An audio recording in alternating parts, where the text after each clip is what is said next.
Hi, Dyslexic Genius here, Brett Hurt. My phone number is 864-236-1680, or you can email me at dyslexicgeniushurt@gmail.com. Now I'm going to show you how to get the pin out of the crank. I've sanded it down, and I've mounted it in my vise. And you see I have these two pieces of brass I built. I'll discuss this at the end of the video. And I have this mounted in here this way. But you have to be careful. When you mount it in the vise, you have the jaws coming both sides. If we're working on a Victor, we use the Repo Victor, because these are tapered, and if you crunch it with a vise, you might bend it. So you have to be very careful on how you do this. And what I do is, you can see the perfect hole I have. I start with a thinner punch, and then I end up with a bigger punch. And why do I do that? Well, the punches can bounce and move off center in here, and you can damage this. You want to be able to drive it out a little. So I drove it out a little. Then you just come back in with the other punch.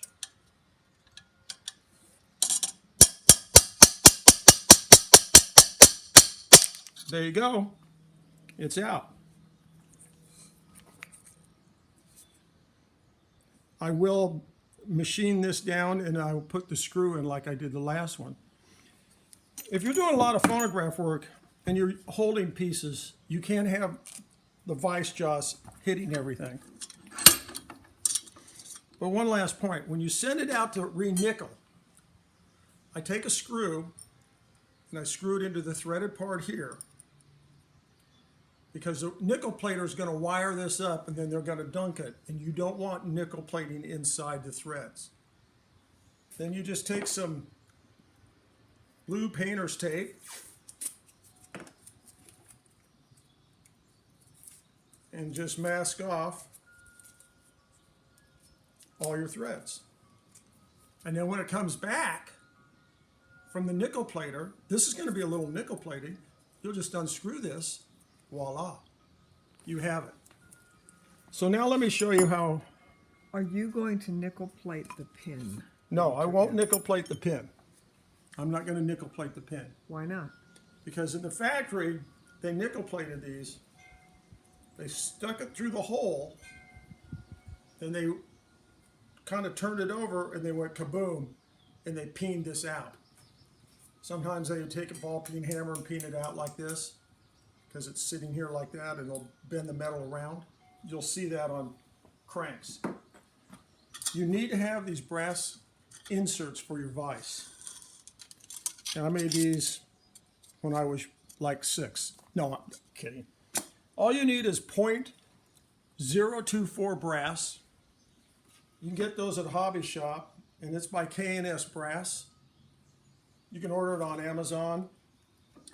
You cut it to fit the width of your vise, and you want to pass the jaw length a little. This is the jaw length right here. You just put this in. If you don't have a ball peen, you can use a regular hammer, and you just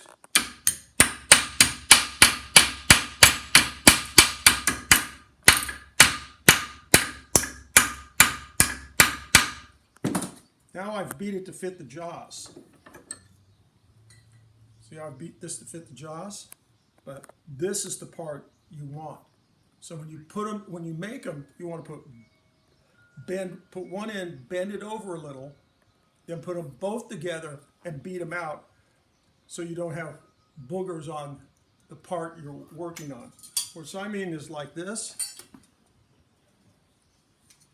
You don't want the jaw marks in here.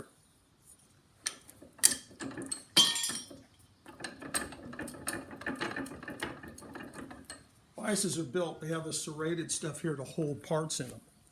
And you don't want that serrated part on this. So you take two pieces of brass,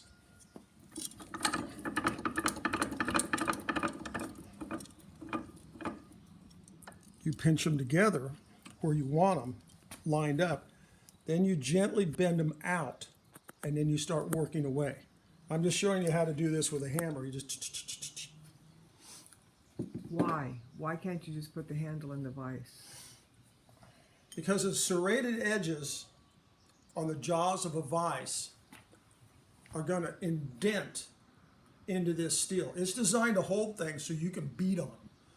You know, this one has an anvil too, so you can beat on it. You know, you crush this part, you're dead in the water. So say you were filing out your gear and you had these, you could stick your gear in here and do it and then move everything around. This protects the work you're working on. And this is really crucial here. You know, this is a lot of fun, and that's my tip for the day.